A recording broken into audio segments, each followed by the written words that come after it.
Bonjour, bonsoir à toutes et à tous et bienvenue dans ce nouvel épisode de Trek Analyse. Analysons ensemble la saison 3 de Star Trek Enterprise. Salut Sean, comment vas-tu? Ça va très bien. Cool. Toujours aussi joyeux, aussi présent, toujours en route vers les 10 000 abonnés? Oh, oui. Allez. On sera en route pour les 10 000 abonnés pendant encore 10 ans. Non, Warp 10, tu vas y arriver. Oui, effectivement, Warp 10. Salut Thierry, comment vas-tu? Salut, ça va très bien, ça va très bien. Je suis en route vers les 2 abonnés. Tu es en route vers ta combienième de coupe de Blood Wine? Non, c'est là, non, en fait. Ce soir, ça pour une pas. fois, c'est du jus de tomate. Juste du jus de tomate. Ouais, là, c'est très chaud, donc voilà. Nous nous retrouvons ce soir pour parler d'un épisode. J'ai fermé ma page. Hop. De l'épisode 5 de la saison 3 de Star Trek Enterprise, Impulse en version originale ou Piégé et eux, au féminin, en version française, qui est sorti le 8 octobre 2003 aux États-Unis. C'est un épisode assez polarisant, on va dire, qui a cumulé sur les forums français Ultime Frontière une note de 6,15 sur 10 et sur le forum français de la communauté francophone de Star Trek une note de 7,63 sur 10 pour une moyenne de 6,89. Donc moyenne plutôt haute, on va dire, compte tenu des moyennes de cette saison, avec pas mal de surprises. Chouette épisode, j'ai beaucoup apprécié pour ma part. Tu l'attendais cet épisode-là, non? Je l'attendais et c'est notre gimmick, je ne savais pas qu'il arrivait aussitôt, je pensais que c'était un peu plus tard, tu vois. Mais c'est cool qu'il arrive tôt pour le coup. Mais bon, ça, on y reviendra bientôt. Les avis, alors du coup, les avis, comme je le disais, assez polarisés. Du côté du positif, j'ai 2 avis. Un qui dit excellent SFX et bon suspense tout du long. Et que cet épisode est fun d'un bout à l'autre. Et des avis négatifs, c'est quoi l'intérêt ou pas trop compris l'utilité de cet épisode. Je trouve que c'est super méchant. Est-ce que tout a besoin d'être utile, d'avoir un sens? Mais bon, bref, ça c'est comme ça. Mais avant toute chose, vous le savez, c'est ma gimmick à moi, j'aime beaucoup faire ça. La petite question, et cette fois, je vous ai piégé tous les deux parce qu'on cherchait hors antenne le sujet. Je vous ai demandé qu'est-ce qu'on pourrait demander, machin, et je m'étais réservé un truc de côté que j'avais complètement oublié de faire. Mais nous regardons donc ce soir l'épisode 5 de la saison 3 d'Enterprise, mais en prenant toutes les séries Star Trek en compte, quel est le numéro de cet épisode selon vous? J'accepterai une fourchette réduite, on va dire, de 20. Je ne prends pas en compte les films. Je note le résultat le temps que Thierry me dise une estimation. Le 685e. 685e. Et toi, Sean?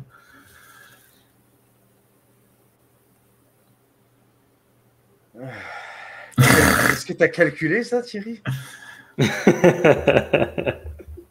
Il fait, voyons, parce que si tu me laisses 4-5 minutes, je peux pas mal le calculer. Tu dois être pas non, j'ai pas calculé. Tu dois être pas loin parce qu'à la fin d'Enterprise, on en était comme aux 700 et quelques, je pense. Quand Star Trek s'est arrêté, ça doit pas être loin, honnêtement. Si c'est pas. J'autorise une double réponse, hein, c'est juste. 676. 676. Hop. Alors, j'ai une question. Est-ce que tu comptes les doubles épisodes comme 2 épisodes ou comme 1 épisode? Ah non. Best of Sword, par exemple, partie 1, c'est un épisode, partie 2, c'est un épisode. Je crois, parce que du coup, tu me mets le doute. Est-ce que je me suis planté dans mon calcul? Dans ma vie, puis dans mes classements des épisodes Star Trek, si c'est un double épisode qui a 2 noms différents, c'est 2 épisodes. Mais si c'est un double épisode qui a le même nom, mais c'est partie 1, partie 2, pour moi, c'est le même épisode parce que c'est la même histoire. Et oui, mais d'un point de vue production, tu peux pas faire ça. Excuse-moi. Bon, de toute façon, j'ai dit plus ou moins. En fait, j'ai posé la question pour faire chier parce que c'est à cause d'un épisode de South Park où il y a 2 fans de Star Trek qui sont en guerre parce qu'ils sont pas d'accord sur le nombre d'épisodes de la série originale. À cause de The Cage, qui était un double épisode de The Cage, hein, c'est ça. Bien, dites-le nous dans les commentaires si vous nous regardez sur YouTube et dites-le nous par mail. Si vous nous écoutez par podcast. C'est la ménagerie, non? Oui, je sais plus, c'est la version. De mémoire, alors après j'avais regardé l'épisode en VF, mais en VF, ça correspondait à rien, la raison qu'il donnait, enfin les arguments étaient complètement foireux, mais c'est peut-être dû à la VF et des problèmes de traduction. Oui, c'est la ménagerie. L'épisode où il regarde The Cage, c'est celui qui est en double. L'épisode où il regarde un épisode de Star Trek. Voilà, mais c'est le seul de la saison 1 de TOS, pardon. C'est parti. Ouf, ça va bastonner dans cet épisode, je suis très content. Et scène numéro 1, grosse urgence. L'épisode s'ouvre sur Archer qui apporte T'Pol à l'infirmerie en criant qu'elle revient à elle. Phlox la sangle aux pieds et Archer qui saigne du visage la sangle au corps. Elle se débat et tente d'étrangler Archer en lui disant qu'elle va le tuer. Elle hurle comme c'est pas possible. Générique. Pouf. Une accroche qui dure, je sais pas, 20 secondes, 25 secondes. C'est un petit peu convenu. On voit ça assez régulièrement dans les séries, mais c'est une accroche d'une puissance. Ça hurle dans tous les sens. Il y a de la shaky cam. On sent l'empressement des personnages. C'est assez cool. Scène numéro 2. Clique avant. Hop. Je clique avant. Ah, Archer, T'Pol en train d'hurler. Elle a les dents bien blanches. Mais scène numéro 2. Je voulais juste abonder dans ton sens en disant que c'est extrêmement efficace et on est là, waouh, qu'est-ce qui se passe? Pourquoi elle est en mode berserk là? C'est cool. Voilà, une fois de plus, malheureusement, c'est quelque chose qu'on retrouve assez régulièrement dans les séries des années 2000.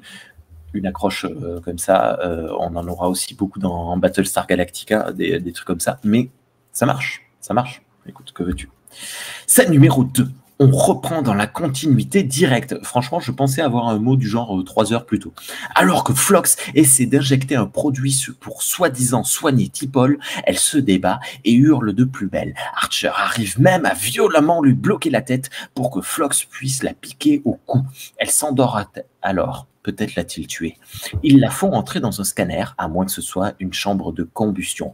Et là, un jour plus tôt, je l'avais dit. Pas d'image. Scène numéro 3. Alors que l'Enterprise continue d'avancer dans l'étendue delphique, Tucker et Archer sont dans l'Ops et papotent tout en travaillant. Le chef cuistot est inquiet pour l'équipage selon Tucker, car beaucoup de monde saute des repas à cause du travail ou du stress. Archer dit que lui-même n'a plus d'appétit depuis le début de la mission. Vous savez combien de semaines là, à votre avis? Aucune idée. Qui sont dans des Expanse? Ouais. 2-3 semaines, non?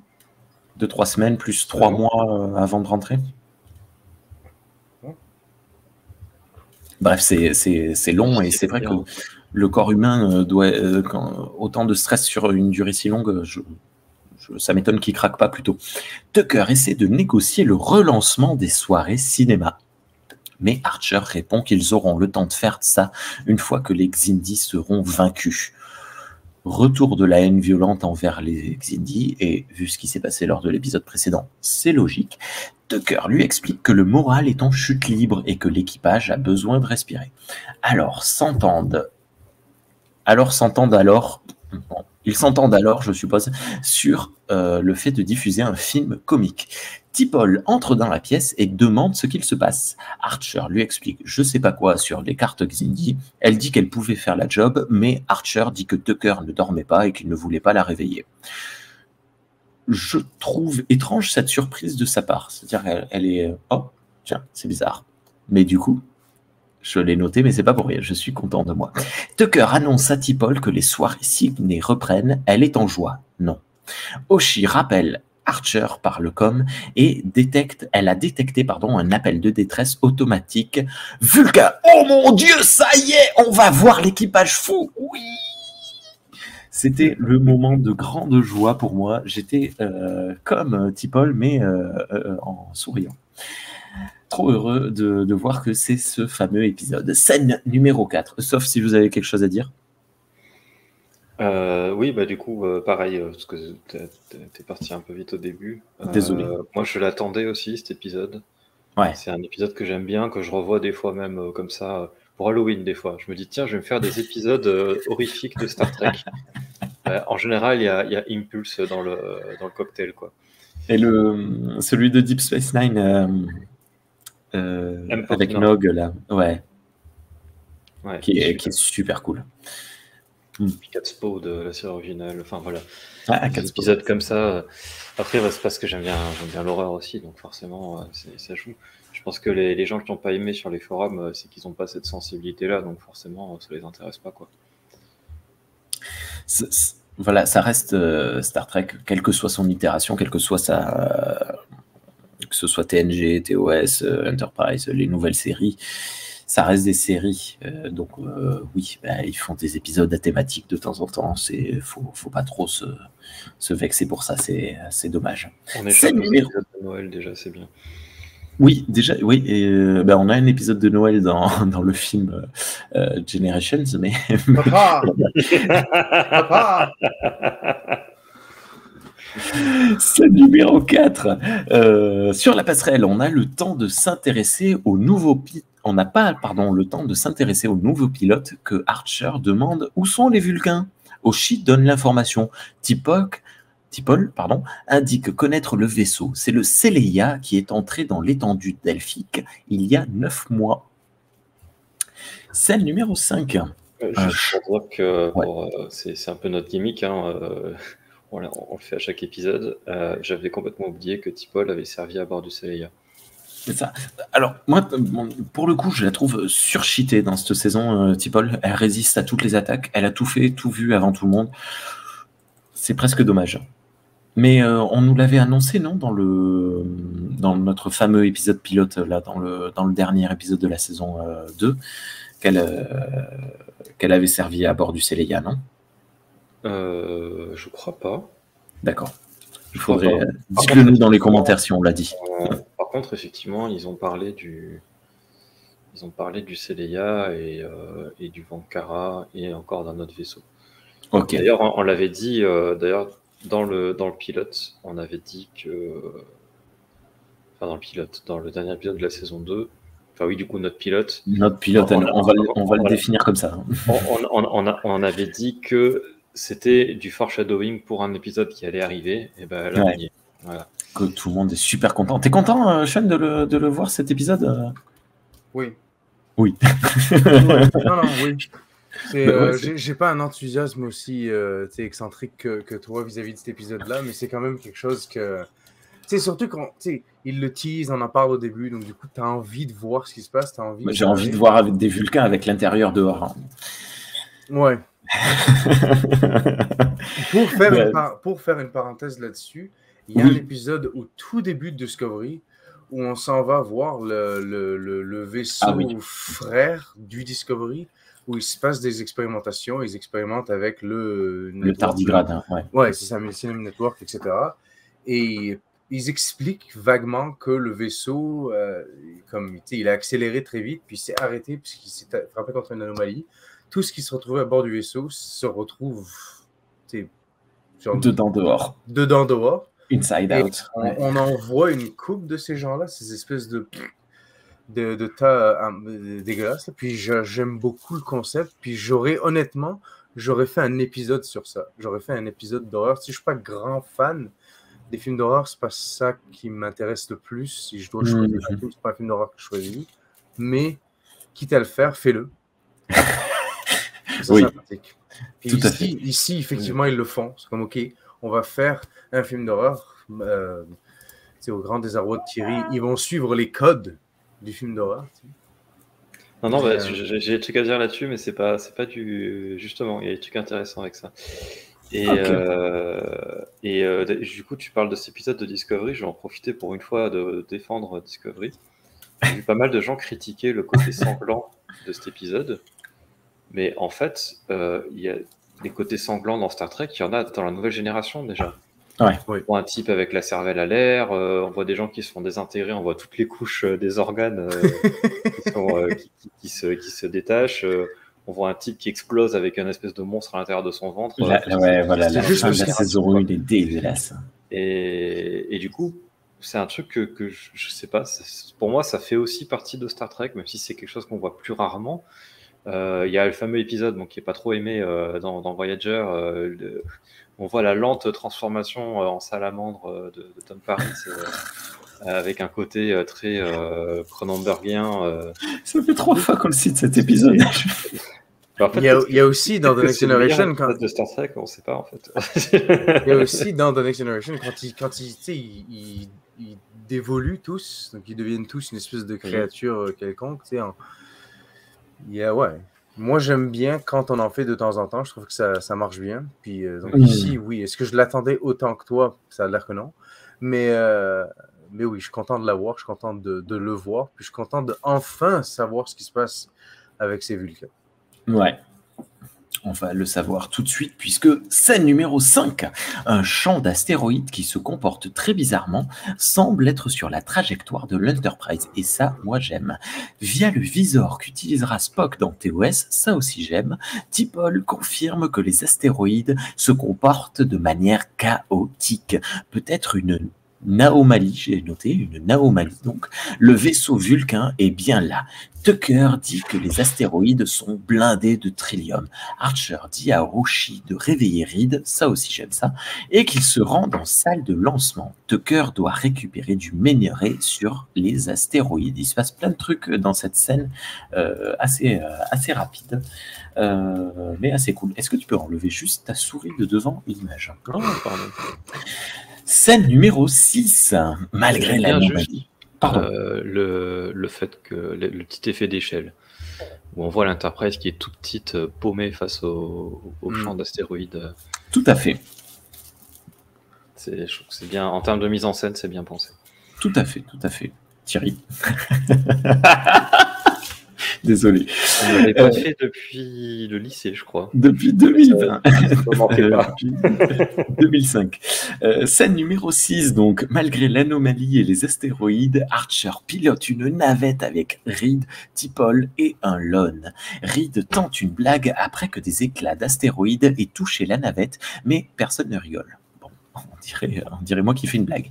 T'Pol indique qu'elle a servi à bord du Seleia. Ça, j'aime pas trop, mais bon, c'est comme ça. Juste avant de venir sur l'Enterprise, elle dit qu'ils étaient en mission pour cartographier je ne sais pas quoi, techno-blabla, mais qu'après quelques jours, ils ont indiqué être pris dans une turbulence subspatiale, blablabla. Ils ont été comme aspirés dans l'étendue delphique.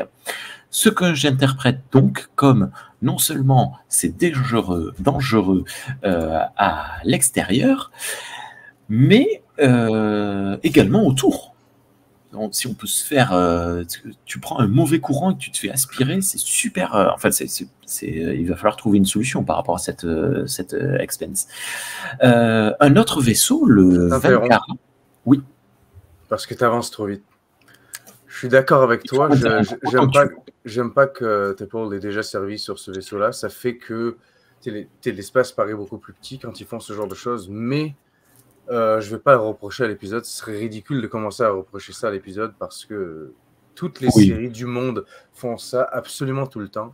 Si on commençait à se plaindre de ce genre de choses, on n'aurait vraiment pas fini de se plaindre.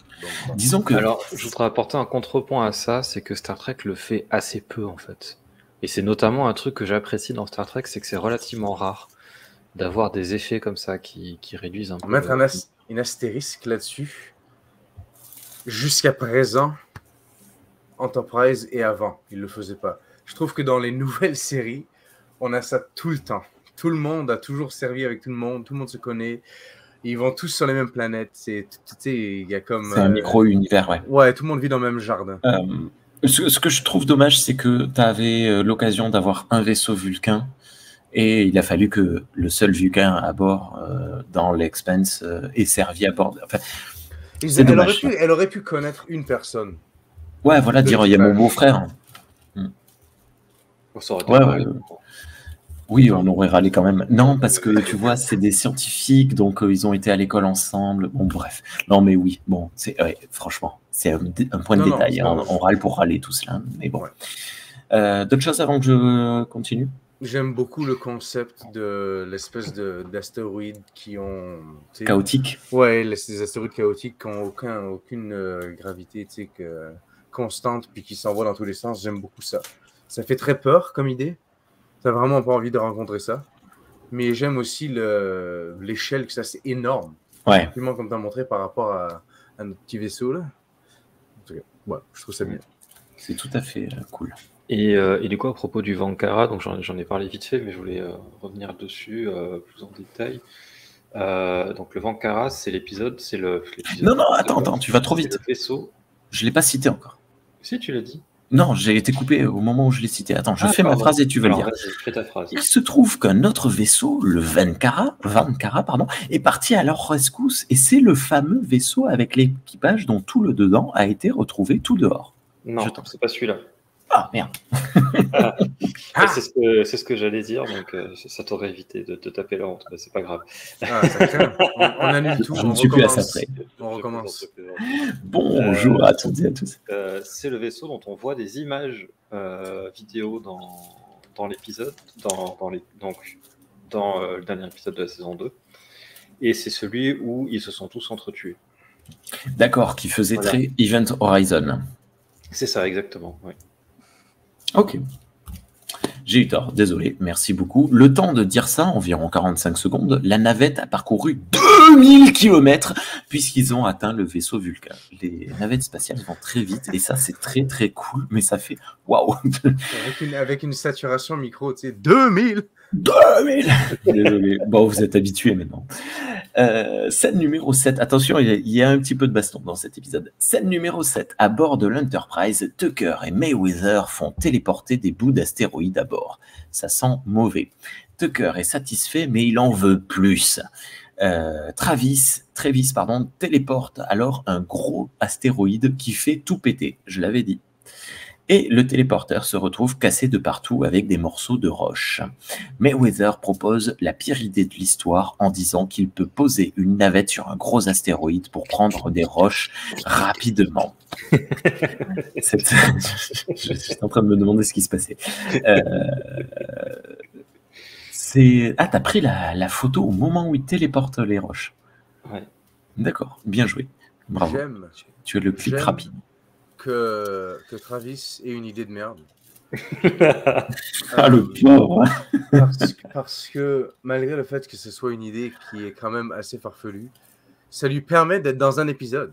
Et oui, attends, il faudrait que je reparcours mes notes de l'épisode précédent d'il y a 2 semaines, parce que je ne m'en souviens pas du tout. C'était il y a très longtemps qu'on a enregistré cet épisode-là. C'est-à-dire que lui aussi, on s'en souvient pas qu'il existe. Donc il n'est pas apparu dans Rajin. Non, mais bon, bref. Bon, après, ce sera l'occasion pour lui quand même de briller, mais c'est compliqué, quoi. Hein. Et puis, c'est vraiment pas une bonne idée, quoi. Bon, bref. On avait vu ça dans Star Wars 2, je crois. Scène numéro 8. Dans le champ d'astéroïdes, on découvre on découvre, je suis plus polyglotte, on découvre le vaisseau Vulcain salement amoché, puisqu'il lui manque toute une partie du flanc gauche et plein de trucs cassés. Alors j'ai entendu clic, hop. Toute une partie de trucs cassés. Dans la navette, le LON a droit à une phrase et demande si les systèmes vitaux sont en fonction.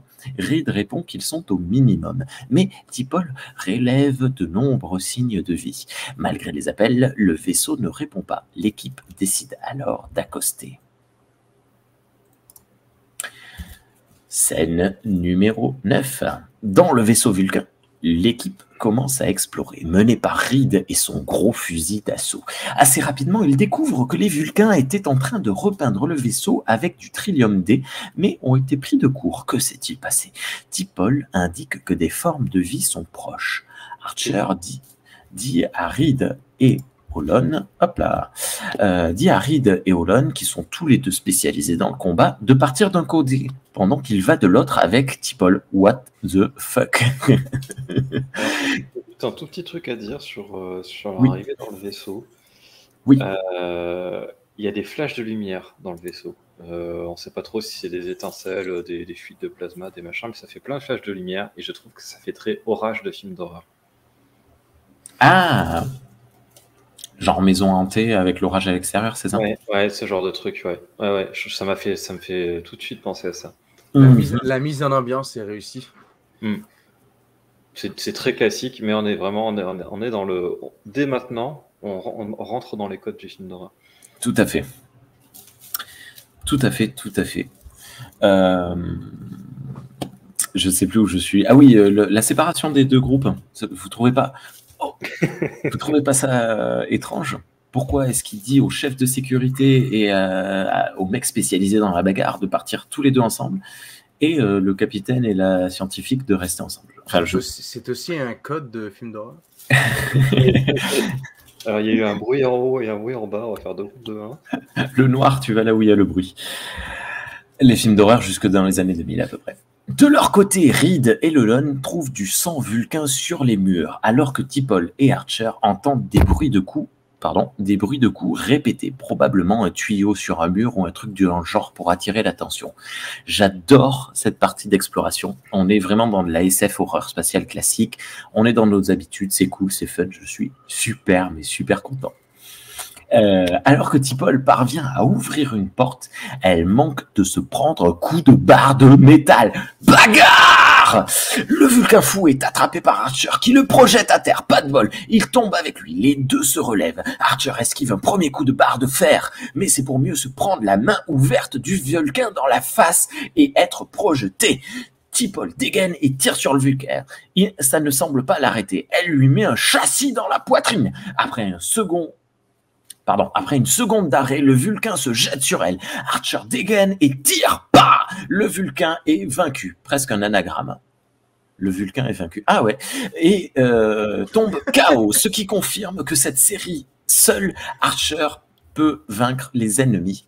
Depuis le début de la saison 3, il n'y a que Archer qui arrive à vaincre qui que ce soit. Archer se relève et nous montre sa balafre du début de l'épisode. Coupure pub. C'est un super héros. C'est assez pénible. Oh, les Vulcains sont très laids. Donc voici ici, pour la première fois de l'histoire de Star Trek, ce qui se ressemble le plus à des zombies. Oui. Mais maintenant que j'ai vu The Last of Us, ça me fait plus penser aux bestioles Cordyceps. Ouais. J'ai pas vu. Moi, ça me fait clairement penser à des zombies façon Heroic Fantasy. Quand ils sont verts, très verts comme ça me fait penser à du Warhammer ou un truc comme ça. Du travail, encore du travail. Ça dépend qui les peint. Mais j'ai noté un truc, j'ai noté des morts vivants, oui, mais des morts vivants armés. Ouais, mais de toute façon, ce qui dénote une probable intelligence, et on le verra un peu plus tard. Moi, j'aime. On en parlera, mais justement, ça fait partie des twists qui me plaisent bien dans l'épisode par rapport au d'habitude. Oui, c'est vrai qu'après, ça peut être des armes comme. On le sait, certains singes utilisent des bâtons et des armes. Ça ne définit pas clairement ce que pour l'instant, non. Ils ont des pustules. Ouais. Comment? C'est les radiations. C'est les radiations, ça soit. Scène numéro 10. T'Pol est sous le choc de ce qu'il vient de se passer. Elle scanne le Vulcain et dit que ses voies synaptiques ont été endommagées. Les deux décident d'emmener le pauvre R sur le vaisseau, mais ils sont attaqués par 2 autres Vulcains. Coup de bol, c'est un non-événement puisqu'après 2 coups de phaser, les deux tombent KO également. Archer prévient Reed de faire attention. Reed dit « Ok ». Le Lon lui passe devant et se fait attaquer. Eh oui. Cette fois, il faut 4 coups de fusil à Reed pour mettre le Vulcain KO. Est-ce que c'est logique? Non. Le Lone se débarrasse du sien assez facilement, mais les Vulcains sont trop nombreux et il se fait désarmer. Ça sent le Rutshirt. Piou piou, pam pam. Reed semble plutôt maîtriser la situation. Trop cool. Le Lone se bat avec un bâton électrique. Mais non, il va bientôt perdre. Reed se fait désarmer et étrangler par un Vulcain. Heureusement, Archer arrive et shoot le Vulcain tranquillement. Le groupe décide de fuir alors que les Vulcains se relèvent. J'ai coupé la scène là, normalement c'est la même scène, mais la scène numéro 11 sera la suite. Gros problème hein, pour moi, ça, ce que j'ai noté. Pourquoi parfois un coup de phaser de Archer suffit à faire s'effondrer un Vulcain, 4 coups de fusil phaser ne suffisent pas, un coup de bâton suffit, un coup de poing ne suffit pas. C'est quoi cette règle? C'est quoi ils sont des fois ils sont déterminés, des fois ils sont pas déterminés. À quel point ils seront affectés par les radiations. Oui, ça doit dépendre de leur condition physique générale. Peut-être qu'il y en a un qui s'est fait déjà tabasser avant de se transformer. Donc lui, ça lui prend juste un coup. Je trouve juste que ça fait 2 fois d'affilée que Archer il tire, bon, le mec il tombe. Bon, bref. Moi je pense que le Scott Bakula il tire peut-être plus fort. Ouais, il tire. Il est bon. Il est bon. Non, mais moi je pense que Scott Bakula, il avait dû négocier un truc dans son contrat disant ok, mais moi je veux maîtriser tous les combats. Moi je tire pas 2 fois. Ouais. Moi je tire une fois. Bah, écoute, après, quand tu vois qu'aujourd'hui tu as Jason Statham et The Rock qui doivent avoir le même nombre de coups de poing dans chaque film, je me dis Archer il a dû négocier ça il y a 20 ans. Ça m'étonne pas. Après, voilà, pour moi, c'est pas injustifiable que ça arrive. C'est sûr que effectivement, c'est dommage que ce soit tout le temps Archer. Enfin, tout le temps, pour l'instant, tu l'as relevé 2 fois, donc peut-être que ça... je suis 2 fois en 2 scènes, écoute. Mais je suis d'accord avec toi. Mais voilà, comme dit Sean, il y a la Constitution, etc. Il y a des gens qui vont se prendre un coup de poing, ils vont tomber. Il y a des gens qui vont s'en prendre 5, ils vont rester debout. Enfin, dans la vie réelle, quoi. Donc, moi, tu lèves le poing, je sens. Tu rajoutes à ça le tir selon à quel endroit il touche, machin. Tu peux toujours. En fait, c'est pas qu'il n'y a pas d'explication, c'est qu'il y a trop d'explications possibles pour justifier le truc, tu vois. Donc. Mais Rémi, s'il croise Archer, il meurt. Il y en a un qui est trop fort, l'autre qui est trop faible. Fait que ça dépend s'il a un t-shirt rouge ou pas. Ah, ok. Oh, bravo. Scène numéro 11. Le Lone décide d'armer son fusil pour tuer et non plus assommer. T'Pol n'est pas d'accord. Il est d'accord avec le fait qu'elle ne soit pas d'accord. Elle le chope par le bras et dans un charisme débordant, elle lui dit qu'il a entendu ce qu'elle avait dit. Archer lui ordonne, etc., etc. Mais cette badass de T'Pol en jette grave. Le Lone remet son fusil sur Stunt. Dans le couloir suivant, 2 Vulcains bloquent la sortie sans bouger. Ah, mais c'est l'image que tu avais mis, c'est pas les bons Vulcains, ça. C'est cela? Ah oui, c'est okay. cela. Oui, bon, c'est pas grave. Hein. Dans le couloir suivant, 2 Vulcains bloquent la sortie sans bouger, ce qui sous-entend une forme de conscience pour moi. Alors qu'Archer tente d'entrer en contact avec un des 2. Non, alors oui, j'ai oublié une virgule, c'est pour ça. Alors qu'Archer tente d'entrer en contact, ce que je trouve bien, un des 2 appuie sur une commande qui ferme la porte, coupant ainsi toute retraite au groupe. Nouvelle attaque. Cette fois, un des Vulcains a une arme. Le groupe arrive à fuir de nouveau. J'aime beaucoup cet avancement. On se croirait dans un jeu vidéo. On parlait de zombies là jusqu'à présent avec des nouveaux ennemis, des nouveaux ennemis qui évoluent et qui ont de nouvelles armes et de nouvelles gimmicks et de nouvelles capacités. On voit le premier Vulcain qu'on voit, il n'a pas l'air très intelligent. Les 2 autres attaquent conjointement, donc soupçon d'intelligence. Les 2 suivants sont carrément dans une attitude passive, mais avec un but, puisqu'il y en a un qui active quelque chose, puis un autre a une arme. Enfin, petit à petit, tu découvres c'est quoi ça, et ça va être quoi la prochaine étape, quoi. Tu t'attends à un Vulcain télépathe. Oh. Mais oui, c'est un truc que je trouve intelligent, la manière dont ils font on découvre un peu les capacités intellectuelles de ces Vulcains morts vivantifiés, qui finalement... et c'est ça que je trouvais intéressant par rapport au code des films de morts vivants. C'est que là, on a un petit peu ce truc du... au départ, on a vraiment l'impression que c'est des morts vivants, même s'ils sont armés. Tout à fait. Et plus ça va aller, puis on va se rendre compte qu'ils sont plus malins que ça. plus malin que le mort-vivant habituel de film, quoi.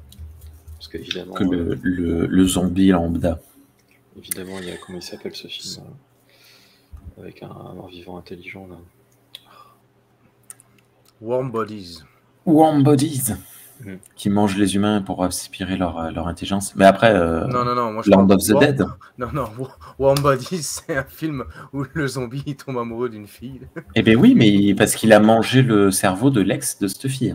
Et du coup, il redevient intelligent. Ouais, c'est ça. Oh, mon Dieu. De base, ils ont gardé un soupçon d'intelligence, ils arrivent à communiquer entre eux, ils sont un peu débiles, mais voilà. Mais par contre, s'ils mangent des humains, ils aspirent leur intelligence. Et du coup, ils le montrent à ses potes qui mangent des méchants. Et du coup, tu as les humains méchants qui se font manger, les humains gentils qui... Et ça finit avec... bon, bref. Ouais, je pensais ça Nicolas Holtz, je sais pas comment il s'appelle le mec. Witness me. Je pensais à celui où ils sont dans une base militaire, là, ils font des ouais, Land of the Dead. Ah, voilà. Voilà. Le troisième de Romero, je sais plus si c'est Land... Bon, bref. Ouais. Le troisième de Romero. Ce serait terrifiant si les zombies pouvaient activer des portes, ouvrir des portes, se servir d'armes, etc. Genre, il n'y a personne qui gagnerait jamais. Mettons-nous d'abord d'accord de base, ça serait terrifiant d'avoir des zombies. Déjà. Oui. Après, ceux de Shaun of the Dead n'ont pas l'air si dangereux que ça, tu vois. Oui, il y a plein de survivants. Hein. Enfin, bon, bref. Enfin, ils meurent tous, mais parce qu'ils sont cons. Ça serait terrifiant d'avoir des zombies intelligents comme des raptors, tu veux dire, qui ouvrent des portes. Clever girl. Imagine des zombies raptors. Est-ce qu'ils seraient capables d'ouvrir des portes? Scène numéro 12. On parle pas trop parce que c'est clairement vers là que ça s'en va, Jurassic Park en ce moment. Ils savent plus quoi faire. Donc, ben, c'est fini, ils ont fini leur deuxième trilogie. Il va y en avoir d'autres? Ben, à ton avis. D'accord, ok. Ok. Scène numéro 12. Alors que le groupe est quelques instants à l'abri, ils essaient de monter un plan de fuite. Monter sur le plomb pour contacter l'Enterprise, aller au hangar à navette, aller à l'infirmerie pour soigner le Lone. Quoi qu'il en soit, on note bien que T'Pol ne se sent pas bien, genre pas bien du tout. Elle dit à Archer qu'elle ressent comme une angoisse et qu'elle risque de se transformer en zombie vulcain de l'espace à tout moment. À ce moment-là, waouh, je trouvais les épisodes précédents un peu mous, mais alors là, je suis servi. je suis en état de transe et d'allaitement permanent. Oui. Ah, pardon, tu m'as dit un truc. Ah, oui, il faut que tu parles très fort. Hein. Désolé. Donc, on voit T'Pol transpirer. Voilà. Non, bah oui. J'ai oublié de le préciser, je crois, mais on en parlait à l'épisode précédent, le fil rouge du Trillium D qui s'épaissit encore. C'est encore le quart de l'épisode, parce qu'ils sont là. Ah bah, tiens, il y a l'intrigue B, on va en parler après. Mais déjà, ils commencent à essayer d'en téléporter, etc. Et là, on se rend compte qu'il y a peut-être un problème. En tout cas, bizarrement, c'est dans le champ où il y a du Trillium D que les Vulcains sont affectés. Ah, ça t'est venu à ce moment-là, toi? Ouais. Waouh. T'es perspicace. Ça t'était venu à ce moment-là, Sean? Je sais, moi, pas du tout. C'est plus tard, quand ils le disent clairement que c'est le Trillium D qui influence. Je remarque, bon, je sais plus. Bon, bref. Scène numéro... Oula, je fais des bêtises avec ma souris. Scène numéro 13. Moment de respiration à bord d'une navette. Travis et Tucker trouvent un astéroïde. Clic. Je suis désolé, auditeur, auditrice. Ce n'était pas moi pour une fois. Travis et Tucker trouvent un astéroïde sur lequel se poser. On nous fait croire qu'il y a de la tension et on voit la navette tomber sur l'astéroïde. Puis Travis semble dire qu'il a honte. Tucker lui dit qu'il mérite une médaille. Les deux sortent de la navette et on nous donne une plutôt belle image des gars marchant sur l'astéroïde tout en voyant le champ chaotique derrière. Merci pour cette image. Où il marche sur l'astéroïde, mais j'ai celle de l'atterrissage. L'atterrissage. Est-ce que ça s'appelle un atterrissage ou un astéroïdissage? Oui, parce que c'est Terre, pas dans le sens la Terre, la planète, mais le sol. D'accord. Et oui, c'est pour ça qu'on dit un amérissage quand c'est pas sur le sol de la planète Terre. Scène numéro 14. Le groupe à bord du vaisseau Vulcain est atteint Non, a atteint l'infirmerie. C'est catastrophique. Je prends des notes, mais je ne sais plus écrire. A atteint l'infirmerie. L'occasion pour Reed de soigner le Lon et pour T'Pol de scanner un Vulcain présent sur place. T'Pol commence à serrer les dents et parler quelque peu sèchement, je trouve, à son capitaine. Elle indique connaître le Vulcain prisonnier et tente d'entrer en contact avec lui. Le dialogue est à sens unique, le Vulcain ne répondant pas, mais grognant, bavant et gémissant. T'Pol s'agace et crie. Grrr.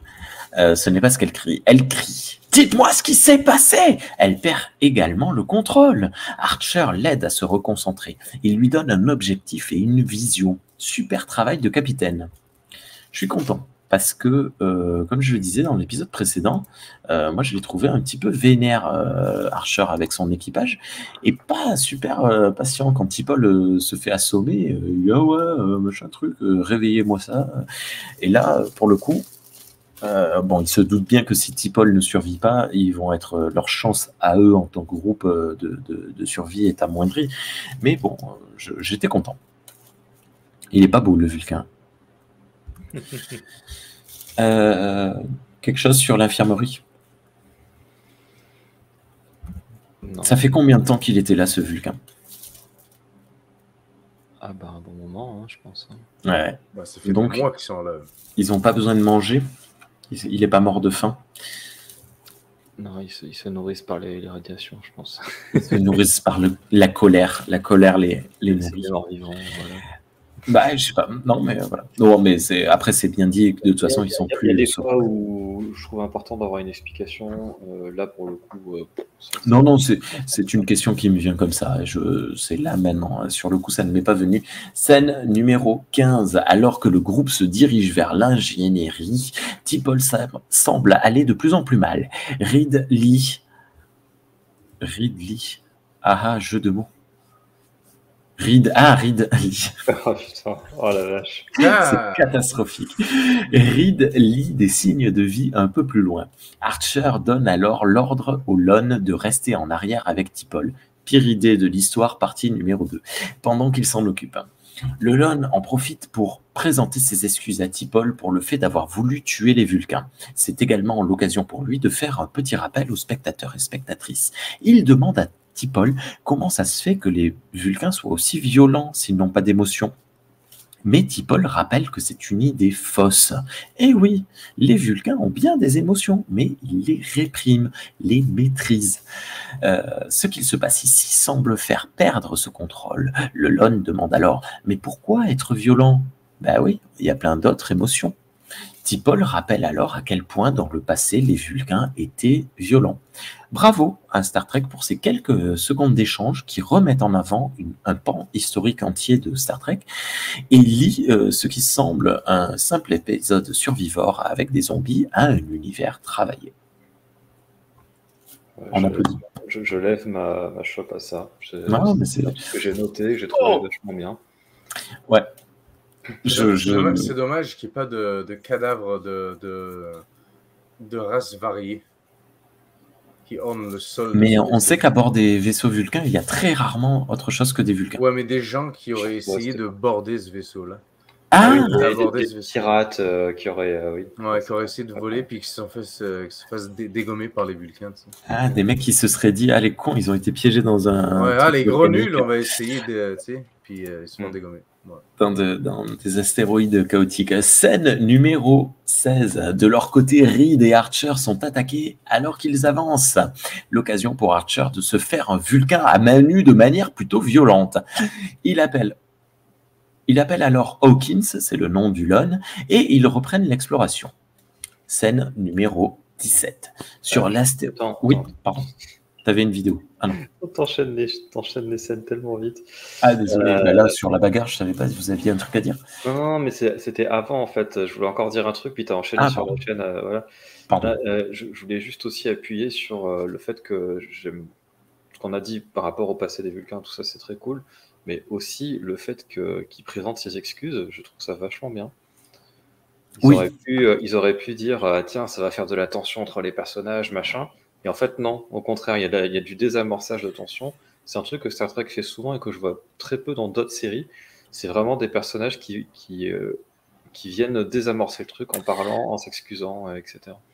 Ça m'a pris 2 fois par surprise. La première fois parce que ouais, j'ai pas vu cette surprise arriver, surtout de la part d'un militaire. C'est-à-dire que ouais. c'est pas un membre de Starfleet, c'est pas quelqu'un qui est en progression vers l'utopie tréquienne, prouvant que si, en fait.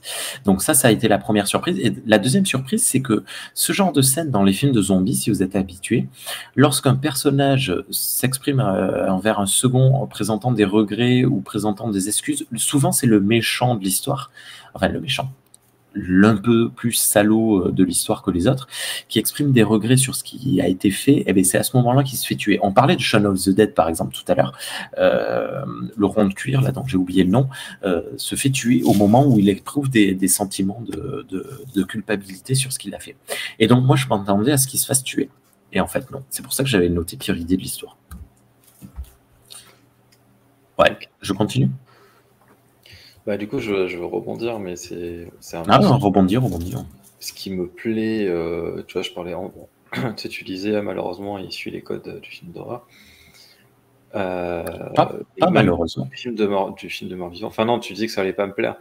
Mais justement, il les suit. mais c'est Sean qui a dit ça. Oui, pardon. Et en même temps, il les suit pas. Parce que du coup, tu vois, il a des petites sorties de route qui sont faites intelligemment en plus. Et c'est un truc qui me plaît bien dans cet épisode, quoi. Mm-hmm. Il adapte le genre et le style, il adapte les codes des films d'horreur à Star Trek assez bien, faut l'avouer. Ouais, comme tu dis, il relie justement le lore, puis tu sais, le canon établi des Vulcains, il le relie à l'histoire qu'il raconte. C'est quand même assez bien fait. Tout à fait. Oui, c'est ce que j'avais noté pour ma conclusion. Bravo. Bon, ben voilà, on a fini l'épisode. Tu peux partir, Thierry, du coup, si tu veux. Scène numéro 17. Sur l'astéroïde.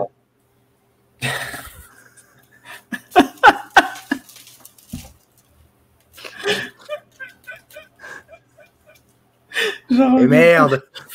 Bon, écoute, Sean, on continue, il n'y a plus que toi et moi. Sur l'astéroïde, Travis et Tucker papotent. Travis a peur que le Trillium explose, mais Tucker le rassure, ça n'explose que quand c'est sous forme liquide. L'astéroïde, d'accord, est alors secoué parce qu'il semble être une anomalie. Oshii appelle les deux et confirme ce que je viens de dire. Mais elle indique surtout que l'astéroïde a changé de course et repart vers une zone encore plus dense. Coupure pub. Tu es revenu, Thierry? D'ailleurs, charge le programme Maison Terrienne sur Chronos. En plus, tu as l'effet qui se fait lentement. C'est trop cool. Ça va être génial. Je vais te demander tellement de programmes à charger, tu vas voir. Cool scène sur l'astéroïde qui offre des moments de répit, mais du coup, disons que je trouve presque dommage parce que les scènes à bord du vaisseau Vulcain sont tellement prenantes et tellement bien que ça me rend tristounette d'avoir trop de coupures comme ça. Bref, ils ont eu le bon ton de ne pas faire des trucs comiques non plus, bien que ce soit léger, mais bon, voilà. D'accord? Oui, bah ça a une importance, mais on en reparlera après. Ok. Scène numéro 18. Les deux sont à bord de la navette et s'apprêtent à décoller. Scène de décollage trop cool, assez indescriptible. Désolé, je m'en souviens pas en plus, donc c'est très bien. Ça évite des astéroïdes qui s'écrasent les uns sur les autres. Ça y est, je m'en souviens, c'était très cool en effet. Tucker appelle l'Enterprise et dit qu'ils arrivent, mais que la moitié des trucs ne fonctionnent pas, alors ça va secouer bébé. Scène numéro 19. À bord du vaisseau Vulcain, le groupe a enfin atteint l'ingénierie et est sauf pour quelques instants. T'Pol perd fortement le contrôle et lorsqu'Archer lui demande un truc, elle lui répond « Quoi? Qu'est-ce que t'as ?» Elle reprend le contrôle le temps de se consacrer à sa tâche. Je sais pas quoi, je n'ai pas eu le temps de le noter. Est-ce que l'un de vous a eu le temps de noter ce que c'était sa tâche? Le premier qui dit que c'est moi la tâche, je le dégage. Hélas, non. Non, je me rappelle plus. Mais ils ont plusieurs choses qu'ils essaient de faire. Ils essayent de faire quoi? Ils essayent de repressuriser le... J'en étais sûr. J'allais dire soit repolarisé, soit repressurisé. Non, ils veulent repressuriser là où il y a le vaisseau, ou alors ils veulent se rendre à 7 étages plus haut. Ah oui, non, ils essayent de rentrer. Oui, ils veulent aller sur le pont, je crois, ou d'essayer de communiquer. Bon, bref. Scène numéro 20. À bord de l'Enterprise, et alors que Tucker et Travis supervisent la réparation de la navette, Archer appelle. Wouhou, ça marche. Il explique rapidement la situation et demande de l'aide au plus vite. Il transmet également des infos de scan des Vulcains pour que Phlox puisse trouver un moyen de les soigner. Il n'y a plus d'images, Thierry. Alors. En fait, la prochaine. Allez, on y va. C'est pas grave. Ah, elle est super vénère sur cette capture. Scène numéro 21. Ok, ça va le faire. T'Pol a fait réparer les je ne sais pas quoi, techno-blabla. Oh mon Dieu! Alors qu'elle touche un truc, elle se prend une décharge électrique. Elle s'en prend désormais à Reed et l'accuse d'avoir fait mal son travail. Elle devient même parano et dit que Archer lui cachait des informations. Elle rappelle le début de l'épisode où Archer et Tucker analysaient les cartes Xindi. Elle les accuse de le faire dans son dos pour qu'elle ne soit pas au courant. J'ai bien fait de noter ça. À ce moment-là, Reed trouve une solution pour déverrouiller les portes. Il propose de techno-blabla le techno-blabla, ce qui techno-blabla tout, et paf, on ouvre les portes. Mais T'Pol dit que si on fait ça, on risque également de techno-blabla le moteur qui pourrait exploser. Archer dit qu'il n'y a plus le choix et que c'est ce qu'il faut faire. T'Pol réalise alors la vérité. Archer essaye de tuer les Vulcains. Mais oui, souvenez-vous, depuis la première saison, Archer accuse les Vulcains de vouloir ralentir les humains. Il veut se venger d'eux. T'Pol pointe alors son arme réglée sur Archer. Le Lon et Reed la mettent alors en joue, ce qui est très déséquitable. Elle se retrouve seule face aux trois. Archer essaie d'embrouiller l'esprit de T'Pol en lui mentant. Il lui dit qu'ils sont là pour sauver les Vulcains, mais elle voit clairement dans son jeu, ils sont là pour les tuer. Profitant de bruit que font les Vulcains à l'extérieur de la salle, ce sale traître d'Archer saute sur T'Pol et la maîtrise. Il la désarme et la garde à son tour en joue. C'est catastrophique. Je trouve ça très sympathique que pour une fois, parce que d'habitude, tous les humains sont affectés, et c'est le Vulcain qui n'est pas affecté par ce qui est en train de se passer sur le vaisseau. C'est ce qu'on a eu lors de l'épisode Anomalie, en effet. Et là, du coup, c'est l'inverse, puis je trouve ça sympathique. Je n'avais pas pensé à ça, mais ouais, je suis totalement d'accord. Mais ça renverse... L'épisode d'avant, tu te plaignais qu'elle était un peu cheatée, T'Pol, et là, c'est exactement ce que j'allais dire. Ça renverse le côté Vulcain permanent supérieur. Et ça fait du bien. Scène numéro 22. Dans l'infirmerie, Tucker et Phlox analysent les résultats des scans Vulcains. Il semblerait que le Trillium D les rende fous. Le Trillium D est donc une neurotoxine pour le système nerveux vulcain, leur faisant perdre le contrôle des émotions. On comprend vite que quoi qu'il fasse, il est probablement trop tard pour les autres Vulcains. T'Pol est encore sauvable, nonobstant. J'utilise des mots avec plus de 3 syllabes, c'est à noter. Il le dit pas, mais apparemment c'est pas très bon pour la peau aussi. Oui, il semblerait. Ou alors ça c'est à cause de leur mauvais régime alimentaire. Scène numéro 23. Alors que T'Pol comprend clairement que Phlox aussi veut tuer tous les Vulcains, un gaz étrange de l'hexafluorine est envoyé dans la salle. Le groupe réussit à surcharger tout et s'enfuit une nouvelle fois. T'Pol, si elle veut survivre, est malheureusement obligée de collaborer avec l'ennemi pour le moment. Pendant la fuite, le groupe voit... Ah oui, non, c'est toujours pareil, je place mal mes virgules pendant les notes, j'ai trop peur de rater des trucs, je vous présente mes excuses. Pendant la fuite du groupe, on voit l'extérieur du vaisseau qui explose. Le groupe avance péniblement, traversant les obstacles comme il peut. Alors que T'Pol essaie de protester, ce salaud d'Archer lui tire dessus, prouvant une fois de plus sa félonie. Le reste est relativement convenu. Archer s'enfuit avec T'Pol sur les épaules. Ah, le Lon va peut-être mourir. En fait, non. Alors qu'ils sont à bord de la navette, les attaches d'arrimage ne se détachent pas. Heureusement, Travis et Tucker sont là pour tirer sur les attaches, aidant le groupe à fuir juste avant l'explosion du vaisseau. Je suis désolé, je vais un peu vite sur cette partie-là. Oui, vas-y, montre les... Ouais, J'ai rushé, ouais. Donc là, c'est la Vulcaine qui sabote les communications. On n'a pas parlé, je crois, mais en gros, pendant qu'il est en train de discuter avec Phlox, les communications sont sabotées. Donc là, on la voit faire. Bon, là, les explosions du vaisseau, pendant qu'il s'enfuit.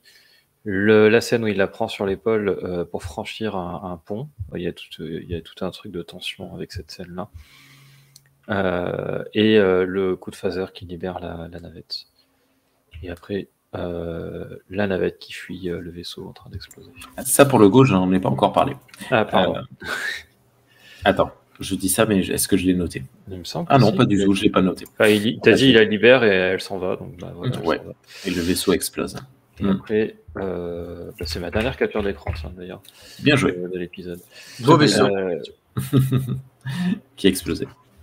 Oui, donc là, du coup, on a vraiment définitivement la confirmation qu'ils sont intelligents, vraiment, parce qu'ils sont capables de faire des sabotages, ils sont capables d'utiliser de créer un piège, d'utiliser des gaz, etc.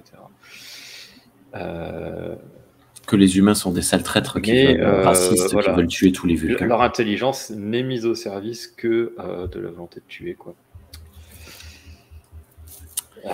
Voilà. On peut supposer que non seulement, certes, ils ont gardé une forme d'intelligence, mais leur colère permanente les a tellement nourris pendant des mois. Peut-être que T'Pol, par exemple, tu peux encore l'utiliser, la diriger ou ce genre de truc. Si elle reste à bord du vaisseau humain, par exemple, bon, elle aura tout le temps envie de tuer tout le monde, mais peut-être que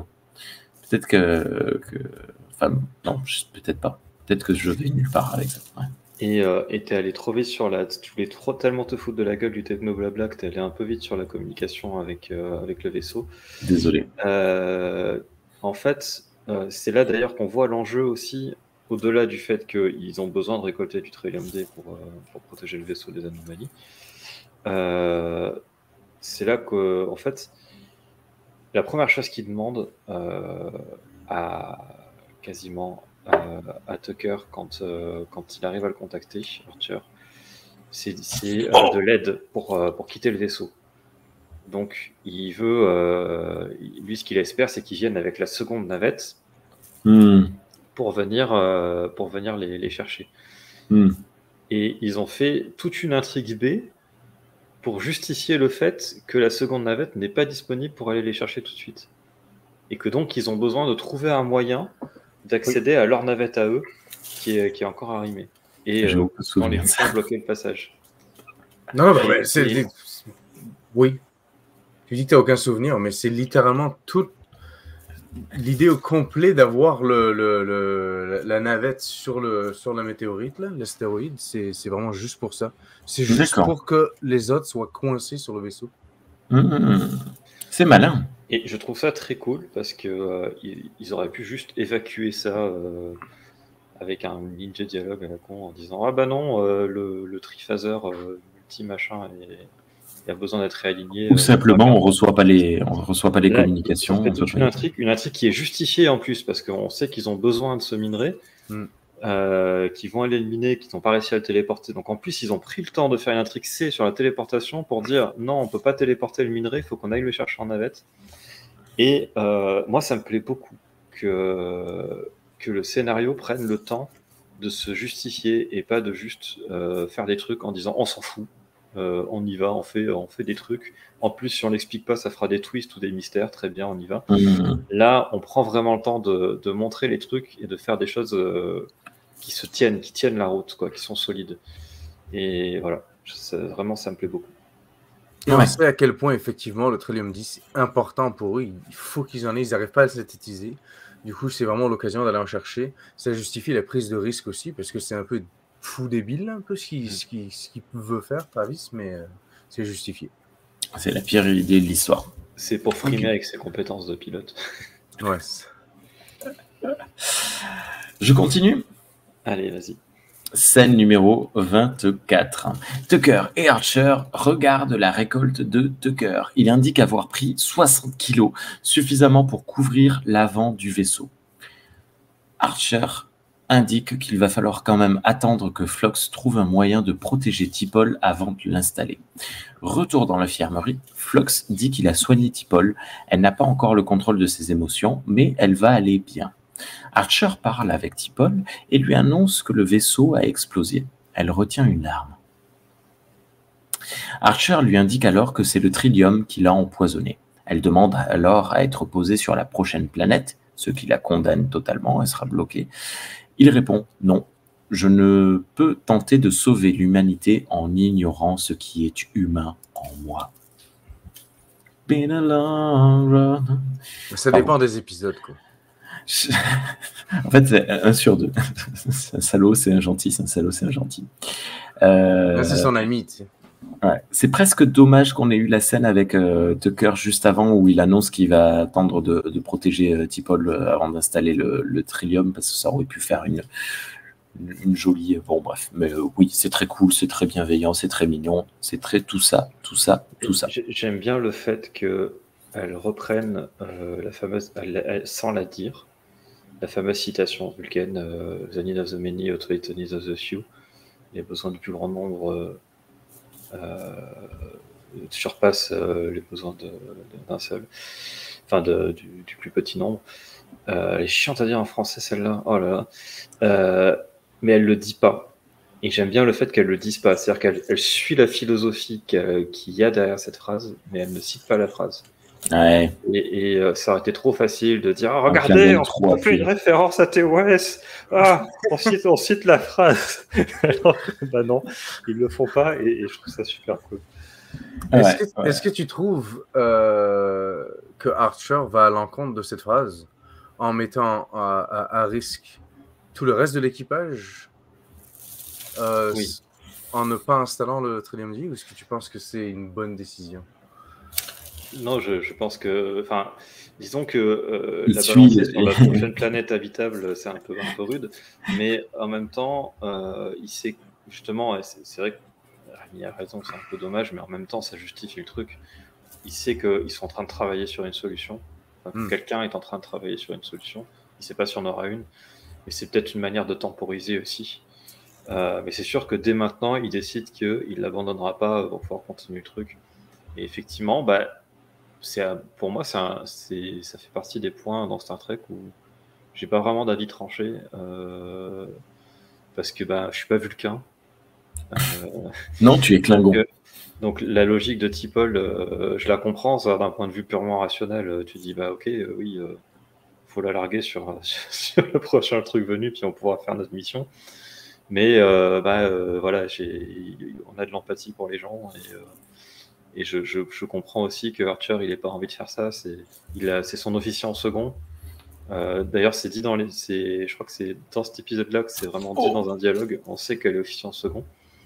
Donc, et on voit en plus qu'ils ont établi une forme de respect mutuel qu'ils n'avaient pas du tout dans la saison 1. Ouais. Et voilà, j'ai pas d'avis en fait. Il n'y a pas de bonne solution là-dessus. Ça fait partie de ces trucs dans Star Trek où il n'y a pas de bonne solution en fait. Elle suit le film numéro 2, mais lui suit le film numéro 3. Ouais, c'est ça, ouais. Ouais.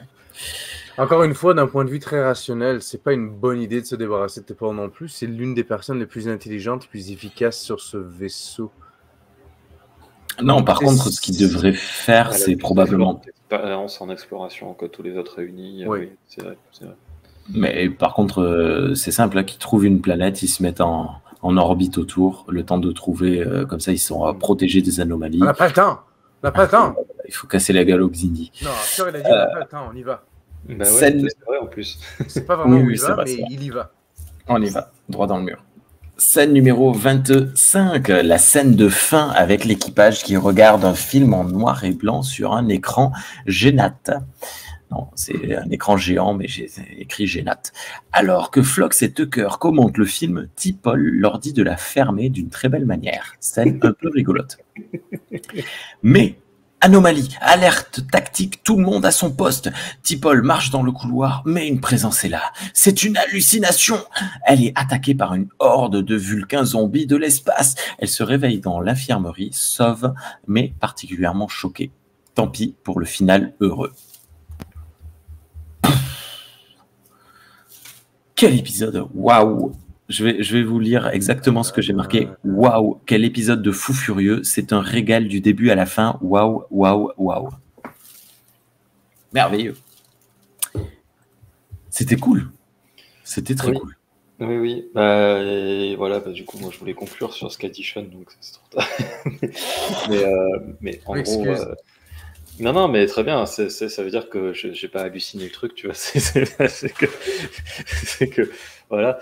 Juste sur le cauchemar de T'Pol, je trouve ça vachement bien d'avoir ça parce que ça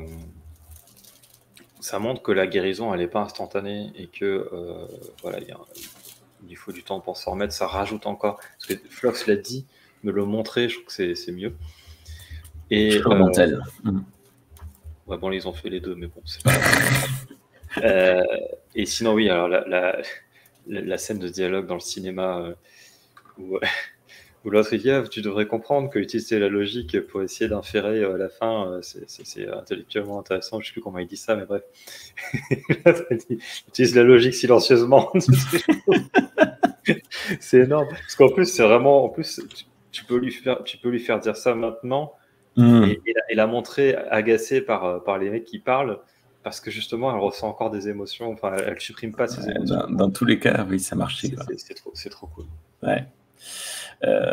Et puis c'est bien parce qu'une fois de plus, ça termine pas sur une note très positive. Ça fait de la continuité avec, si je dis pas de bêtises, Anomalie, qui on avait vu dans l'épisode précédent, Archer qui était encore touchée. Ben, elle met du temps à se soigner également. Voilà, c'était cool, Sean. Est-ce qu'on t'a fait revoir encore plus à la hausse? Non, j'aime beaucoup cet épisode. Honnêtement, je trouverais juste que, mais ça c'est un reproche que j'ai de manière générale à beaucoup d'épisodes de Star Trek, des fois, je voudrais qu'ils soient un peu plus courts. Il y en a certains que j'aimerais qu'ils soient un peu plus longs. Genre, tu sais, qu'il y ait une élasticité dans mais le format télévision fait que c'est 43 minutes. Je pense que c'est pour ça qu'à la fin j'ai rushé, parce que moi toute la scène au-dessus du pont avec la passerelle, enfin ça m'intéresse pas. C'est trop. Il arrive un moment dans l'épisode où je l'attendais en revoyant l'épisode. Ah d'accord. Je sais pas. J'arrête parce qu'on dirait que je suis négatif. Non, c'est très bien. J'aime l'épisode. Non, mais c'est très intéressant. Au contraire, on voit que nos avis divergent. Dans un film, la scène de climax. Dans un film de zombies, la scène de climax d'action comme ça, moi je l'attends. Là, j'avais pas envie. Mais à côté de ça, tout le reste, le rythme était bon, les décors étaient bons, les maquillages étaient bons, les dialogues étaient bons, la mise en scène était bonne, l'histoire en elle-même était très bonne. On a clôturé cet épisode numéro combien, Thierry? 685 ou numéro combien, Sean? 676. Thierry, il le sait. 685. Wow. Bravo. Non, alors par contre, non, j'y croyais pas. Hein. Je pensais pas être exact comme ça. C'est vrai? Moi, je pensais que tu le savais. Bravo. Non, Thierry marque son premier point. Okay, honnêtement, je pensais que tu l'avais calculé. Pendant qu'il parlait. En fait, je suis parti de ta logique que tu as dit après que j'ai donné mon numéro, quoi. C'est-à-dire que je me suis dit, ça finit sur à peu près 700e épisode. Je sais plus exactement. Donc, je vais enlever un peu plus de 22 épisodes. Enfin, bon, je fais un peu. Waouh! Au début, je pensais 780. Après, je me suis dit, ça c'est peut-être pas assez, 785. Bravo. Moi, alors, il faut savoir que Thierry a un site internet qui te permet de tirer au hasard un épisode de Star Trek. Et je pensais qu'il avait genre un numéro par épisode et que ça lui était resté en tête par hasard. Ou peut-être que tu étais devant ton site à ce moment-là. Je me suis dit, bon, c'est bien. Non, mais vous avez le droit de tricher, ça ne me dérange pas, hein, tant que vous avez la bonne réponse. Voilà, c'était très cool, merci. C'est moins drôle. C'est moins drôle de tricher, je sais pas. Je sais pas, le gars, ça va chercher la réponse. Ah bah écoute. Et Si, je vais noter un truc par rapport. Parce que ça m'est venu en voyant cet épisode-là. Mhm. On commence à en avoir vu quelques-uns de la saison 3. C'est une intrigue fil rouge qui est très marquée finalement, quand même si chaque épisode a un peu son indépendance. Ouais. Et justement, il y a un truc que je trouve génial, c'est que tous les épisodes qu'on a vus jusque-là de la saison, ils ont chacun une structure narrative complète, voire 2 avec les intrigues B. Il y a les 3 actes aristotéliciens, quoi. Il y a la mise en place, l'action et la résolution. Donc chaque épisode est complet en lui-même, même s'il fait partie d'une intrigue plus globale. Et ça, je trouve que c'est une marque de... Pour moi, c'est une bonne manière de structurer une intrigue qui s'étale sur une saison complète. Tout à fait. Je suis totalement d'accord. Et c'est très cool. C'est très, très cool. C'est très agréable à suivre. J'ai hâte d'être déçu. Parce que, non, mais je veux dire... Même là, les épisodes jusqu'à présent qui sont plus faibles, je les trouve pas du tout catastrophiques par rapport à ce qu'on a vu jusqu'à présent. Alors qu'on a eu, je rappelle, l'épisode Extinction qui a eu la note la plus basse de la saison. Bon, c'est des notes, ça veut rien dire concrètement, mais moi, là pour le moment, voilà. Je suis très heureux et j'ai très hâte de continuer, quoi. Ça m'accroche à donf. C'est tout. Ok, super, merci. Bien, alors on se retrouve dans quelques semaines à nouveau pour parler de la suite. Le prochain épisode, je ne l'ai pas noté non plus, je ne sais pas comment il s'appellera. Merci beaucoup, Sean, pour cette soirée, ce commentaire. À très bientôt. À bientôt, merci. Merci de m'accueillir toutes les semaines. Toutes les semaines, au moins 2 semaines, parce qu'on n'a pas le temps Toutes les semaines différentes. D'accord. Ah oui, c'est vrai qu'il s'est passé une semaine depuis qu'on a enregistré la dernière fois. J'ai porté ce haut, je l'ai lavé, puis là je le reporte une deuxième fois. Et moi, l'événement dont je fais la promotion n'a pas encore eu lieu, mais il est passé en même temps. C'est un peu chelou. C'est le décalage horaire. Il est dans sa propre bulle temporelle. Merci beaucoup Thierry pour ta présence, pour qui tu es. À bientôt. Merci de continuer à me supporter. C'est pas très dur. À bientôt, au revoir tout le monde. À bientôt, bonne soirée à toutes et à tous. Crop là. Motherfucker.